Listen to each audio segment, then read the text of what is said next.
Hello students, हम पढ़ रहे हैं हमारा हिस्ट्री का लेसन नंबर 6 भक्ति सूफी ट्रेडिशन। तो 2.3 हम कर चुके हैं, जिसमें हमने वुमेन डिवोटीज़ के बारे में हमने लास्ट जो है टॉपिक में पढ़ा था। तो आज हम पढ़ेंगे 2.4। पेज नंबर है हमारा 145 और टॉपिक का नेम जो है वो है रिलेशंस विद द स्टेट। अब जो ये संत होते थे या जो भी ये उस समय चल रहा था, उनका जो रिलेशन था वो स्टेट के साथ किस प्रकार से था, वो हम अब इस टॉपिक के अंदर कवर करेंगे कि ये जो संत थे या जो धर्म को लेकर जो भी सिस्टम चल रहा था स्टेट का, उसमें क्या रोल होता था। तो अब इसमें we saw in chapter 2 that there were several important chiefdoms in the Tamil region in the early first millennium century। हम लोगों ने चैप्टर 2 के अंदर क्या देखा है कि बहुत सारे जो चीफडॉम थे वो तमिलनाडु रीजन के अंदर थे। चीफडॉम क्या मतलब, जो सरदारियाँ थी, कबीले थे, वो अर्ली फर्स्ट मिलेनियम के अंदर बहुत सारे थे। From the second half of the first millennium, there is evidence for states, including those of the Pallavas and Pandyas। अब हमें जो है सेकंड हाफ में जो था उसमें हमें इस चीज़ के भी एविडेंस मिल चुके थे इस समय तक कि स्टेट्स जो थी वो बननी शुरू हो चुकी थी। अब स्टेट्स का बनना शुरू हो चुका था और उनमें से कौन सी इंक्लूड थे उनके अंदर पल्लव्स और पांड्याज, इनकी स्टेट्स भी शामिल थी, मतलब स्टेट्स बननी अब शुरू हो चुकी थी। While the Buddhism and Jainism had been prevalent in this region for several centuries, जबकि जो बुद्धिज़्म था और जो जैनिज़्म था वो पहले से ही यहाँ पर काफ़ी सेंचुरी से चल रहा था, मतलब बौद्ध धर्म और जैन धर्म यहाँ पर पहले से ही मौजूद था। Drawing sport from merchant and artisan communities, इन्हें जो स्पोर्ट हासिल था किसका था, जो मर्चेंट्स से व्यापारी लोग थे, जो आर्टिसंस लोग थे, उनका इनको सपोर्ट भी जैन धर्म को और बौद्ध धर्म को मिला हुआ था। These religious traditions received occasional royal patronage। अब जो ये धर्म थे, इनको, इन धर्मों को जो था रिलीजियस ट्रेडिशंस उस समय जो चल रहे थे, उन्हें समय समय पर जो रॉयल पैट्रोनेज, मतलब कि जो शाही, जो पैट्रोनेज क्या था, मदद, जैसे उसकी रक्षा करना या उसको मदद देना, जो भी मतलब कि जो राजा उनकी हेल्प करता, मतलब राजा की हेल्प उनको समय समय पर मिलती रहती थी। Interestingly, one of the major themes in Tamil bhakti hymns is the poet opposition to Buddhism and Jainism. अब जो तमिल भक्ति जो समय चल रही थी, तमिल जो भक्ति थी उस समय, उसके अंदर क्या था कि इसका बहुत ज़्यादा विरोध भी किया जा रहा था बौद्ध धर्म का और जैन धर्म का, जो तमिल भक्त थे वो उनके द्वारा। This is particularly marked in the compositions of Nayanars, और ज़्यादातर जो भी कंपोजिशंस थी नयानार्स की, जो भी ये लिखते थे, उनके अंदर इनका विरोध ज़्यादातर दिखाई देता था। Historians have attempted to explain this hostility by suggesting that it was due to competition between members of other religious tradition for royal patronage। अब जो हिस्टोरियंस हैं, अब उनका क्या कहना है, उनका ये कहना है कि ये जो विरोध था ना, ये इस वजह से था क्योंकि जो रिलीजियस ट्रेडिशंस थे अलग अलग, अब उनका आपस में क्या था, कंपटीशन होता था किस चीज़ को लेकर, रॉयल पैट्रोनेज को लेकर, मतलब कि जो राजा हेल्प करता था तो आपस में उस हेल्प को लेने के लिए इनका आपस में कंपटीशन होता था, इसलिए ये विरोध है। What is evident is that the powerful Chola rulers supported Brahminical and Bhakti traditions, making land grants and constructing temples for Vishnu and Shiva। अब ये भी एविडेंस हमने देख लिए हैं यहाँ पर कि जो पावरफुल चोला रूलर्स थे उसके भी हमें एविडेंस देखने को मिलते हैं। वो सपोर्ट करते थे ब्राह्मणिकल जो भी थे भक्ति ट्रेडिशंस या जो भी, तो ब्राह्मणों को ज़्यादा सपोर्ट वो लोग करते थे, उनको लैंड ग्रांट देते थे, मतलब ज़मीन जो थी वो देते थे ताकि वहाँ पर वो लोग बड़े बड़े मंदिर बना सके विष्णु के और शिव के, मतलब कि वो हेल्प राजा जो थे वो कर रहे थे। और इसी हेल्प को लेने के चक्कर में इन धर्मों के बीच में कंपटीशन था। In fact some of the most magnificent Shiva temple, including those at Chidambaram, Tanjavur, and Gangaikot Cholapuram, were constructing under the patronage of Chola ruler। और कुछ बहुत ही खूबसूरत, मैग्निफिशेंट होता बहुत ही अत्यंत खूबसूरत जो शिव मंदिर थे, जो कि चिदम्बरम, तंजावुर और जो ये गंगई कोट चोलापुरम, इन जगहों पर बनाए जा चुके थे जो चोला रूलर्स थे उनकी मदद से। This was also the period when some of the most spectacular representation of Shiva in bronze sculpture were produced. अब अभी ऐसा ये समय था, इस समय हमें शिवा की बहुत बड़ी बड़ी जो मूर्तियाँ थी ब्रॉन्ज की बनी हुई, वो भी बनाई हुई देखने को मिलती हैं कि इस समय बनाई जा रही थी। The vision of the Nayanars inspired artist. अब जो इनके जो नयानारों के जो विचार थे उनसे आर्टिस्ट इंस्पायर्ड थे और उन नयानारों के विचारों से इंस्पायर होकर इन लोगों ने शिव की बड़ी बड़ी जो मूर्तियाँ थी उनको बनाया ये लोग करते थे। नेक्स्ट है both Nayanars and Alvars were revered by the Vellala peasants. दोनों ही, चाहे वो नयानार थे, नयानार शिव की पूजा करने वाले, अलवर्स विष्णु की पूजा करने वाले, इनकी जो है रिवर्ड होता है, सम्मान किया जाता था जो वेलाला पीजेंट से उनके द्वारा, दोनों का ही।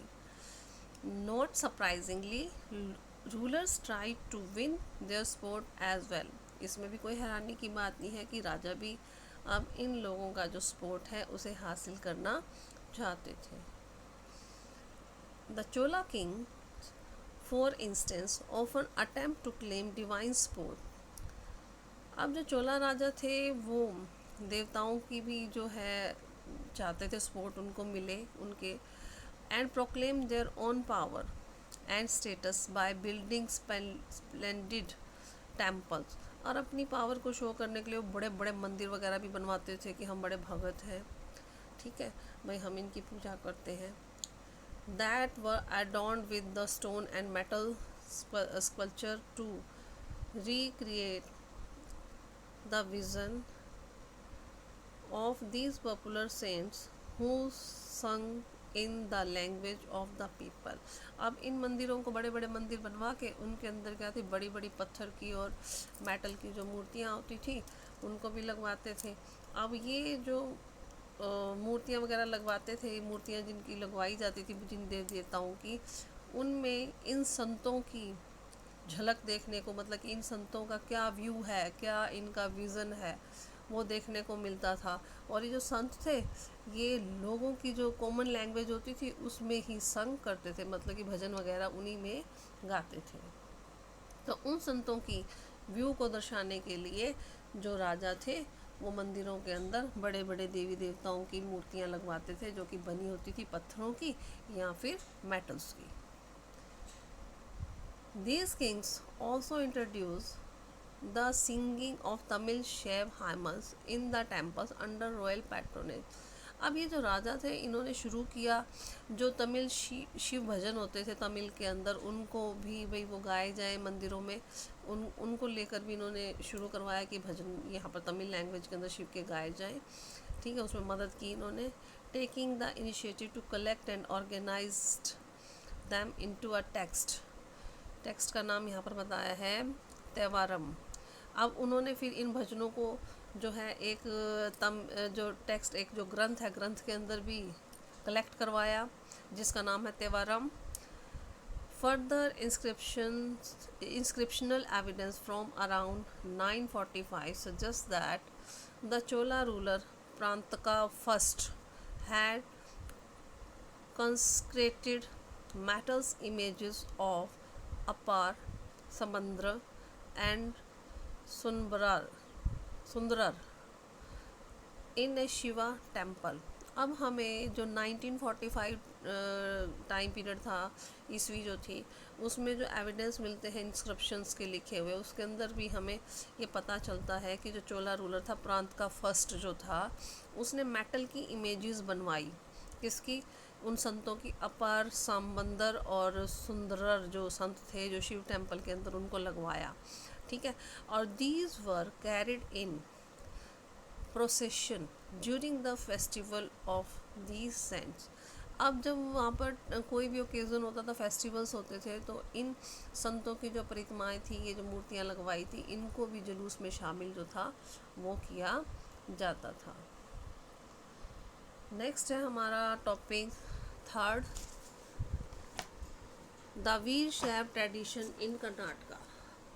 ये एक नए ट्रेडिशन की बात करें, वीर शैव जो ट्रेडिशन था कर्नाटका के अंदर, उसकी बात कर रहे हैं।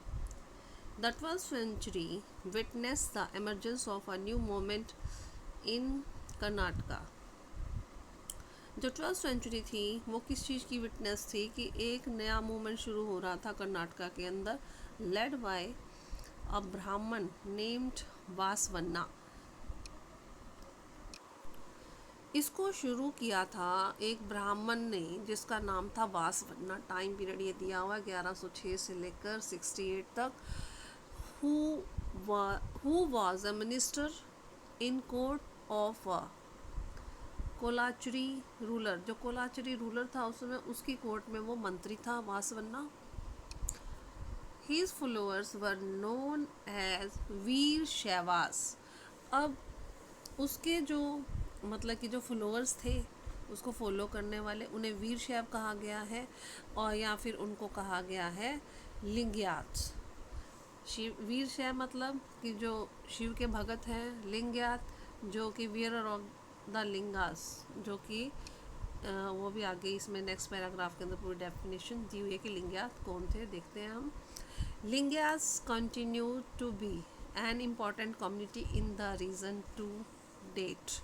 जो लिंग्यात जो कम्युनिटी है ना, ये बहुत ही इम्पॉर्टेंट कम्युनिटी है इस एरिया में, इस रीजन में आज के दिन में भी। They worship Shiva in his manifestation as a linga, and men usually wear a small linga in a silver case on a loops strung over the left shoulder। अब जो ये लोग शिव की तो पूजा करते ही करते हैं, और शिव को जो है ना, शिव की एक लिंग की मैनिफेस्टेशन होगा, उसको ही एक प्रतिरूप मानते हैं शिव का। ठीक है। और उसको मैन लोग क्या करते हैं, उसे छोटा सा मतलब कि लिंगा बनाकर उससे एक सिल्वर की डिब्बी में डालकर, चांदी की डिब्बी में डालकर, और धागे से उसको जो लेफ़्ट शोल्डर होता है उस पर बांधते हैं। These who are revered include the jangama or wandering मोग। अब इनमें जो थे, इन लोगों में कौन थे? जंगमा जो थे लोग, वो थे जो इसको मानते थे, और जो घूमने वाले संत थे वो लोग थे लिंग्यात। वो लोग इसमें मतलब कि अपने शिवलिंग को डिब्बी में डालकर और उसको अपने हाथ पर बांधते थे। लिंग्यास बिलीव दैट। अब लिंग्यात क्या मानते थे, उनका विश्वास क्या था? On the death the devotee will be united with Shiva. और उनका ये मानना था कि जब डिवोटी की जो मतलब कि जो ये भगत की जब डेथ हो जाएगी ना, तो वो शिव के अंदर ही एक हो जाएंगे, शिव में ही मिल जाएंगे, and will not return to this world. और इस वर्ल्ड के अंदर वो दोबारा नहीं आएंगे। Therefore they do not practice funerary rites such as cremation. इसलिए वो अंत्येष्टि जो संस्कार होते थे, जैसे कि दाह संस्कार, वो नहीं करते थे। ठीक है। प्रेस्क्राइब इन द धर्म शास्त्र, जो कि धर्म शास्त्रों में लिखा हुआ था क्रीमेशन करने का, वो नहीं करते थे। इंस्टेड दे सेरेमोनियली बरी देयर डेड। और वो एक समारोह करके जो उनके डेड व्यक्ति होते थे उसको दफनाते थे वो। The Lingayat challenge the idea of caste and the pollution attributed to certain groups by the Brahmana. अब जो ये लिंगयास से इन्होंने क्या किया, जो आइडिया था कास्ट का, और जो ये कहते थे कि ये जो कास्ट का जो सिस्टम इन्होंने ब्राह्मणों ने फैला रखा था, पोल्यूशन भाई ये छोटी जाती है, ये बड़ी जाती है, तो इस चीज़ों का उन्होंने क्या करा, उसको उन्होंने चैलेंज किया या विरोध उसका किया। They also question the theory of the rebirth. उन्होंने रीबर्थ की जो थ्योरी थी उस पर भी क्वेश्चन उठाए। These won them followers among those who were marginalized within the Brahminical social order। अब इससे उन्होंने जब ब्राह्मणों का विरोध किया तो उनके जो फॉलोअर्स थे वो कौन थे, मार्जिनलाइज्ड ग्रुप के। मार्जिनलाइज्ड कौन होते हैं, जो ब्राह्मणों ने जिनको सामाजिक ऑर्डर से बाहर कर रखा था, सोसाइटी से बाहर कर रखा था, ठीक है, तो अब वो भी उनके फॉलोअर हो गए, क्योंकि इन्होंने लिंगायतों ने ब्राह्मण को चैलेंज करते थे भी तुम ऐसे कैसे कह रहे हो, ठीक है। तो जो मार्जिनलाइज लोग थे, मार्जिनलाइज जैसे मैंने आपको बताया कि जो समाज की जो मुख्य धारा है, जिस सोसाइटी में हम रहते हैं, ब्राह्मणों के रूल्स को जो फॉलो नहीं करते हैं, ठीक है, और सोशल ऑर्डर से जो बाहर रहने वाले लोग थे, तो वो मार्जिनलाइज लोग थे, उन लोगों ने भी इनको फॉलो करना शुरू कर दिया। The Lingayat also encouraged certain practices disapproved in the धर्मशास्त्र। अब जो लिंगायत थे इन्होंने उन प्रैक्टिसेस को भी एनकरेज करना शुरू कर दिया कि जो कि धर्मशास्त्रों में मना की गई थी, जैसे कि पोस्ट प्यूबर्टी मैरिज में, व्यस्क होने पर शादी भी, धर्मशास्त्रों में तो ये कहा गया था भी जल्दी शादी कर दो, ठीक है, लेकिन वे व्यस्क होने के बाद शादी की जाए या दोबारा से री मैरिज की जाए विडो की, तो इन चीज़ों को भी उन्होंने माना, लिंगायत्स ने। ये चीज़ें धर्मशास्त्रों में मना की गई थी, मतलब कि टोटली ब्राह्मणों को इन्होंने चैलेंज कर रखा था। Our understanding of the Virashaiva tradition is derived from vachanas. ये इनके जो इस की जो अंडरस्टैंडिंग है वीर शैव को, ट्रेडिशन को समझने के बारे में, कहाँ से निकल कर आई, वचना। वचन क्या है, इनको लिखा गया है कन्नड़ लैंग्वेज के अंदर, किनके द्वारा, मैन और वुमेन के द्वारा, जिन्होंने इस मूवमेंट को ज्वाइन किया था, उन्होंने लिखा है कन्नड़ लैंग्वेज के अंदर वचन, ठीक है, तो उन्हीं से ये सारी बातें समझ में आती हैं। तो आज का टॉपिक यहीं पर, कल करेंगे हम 4th पॉइंट, ठीक है।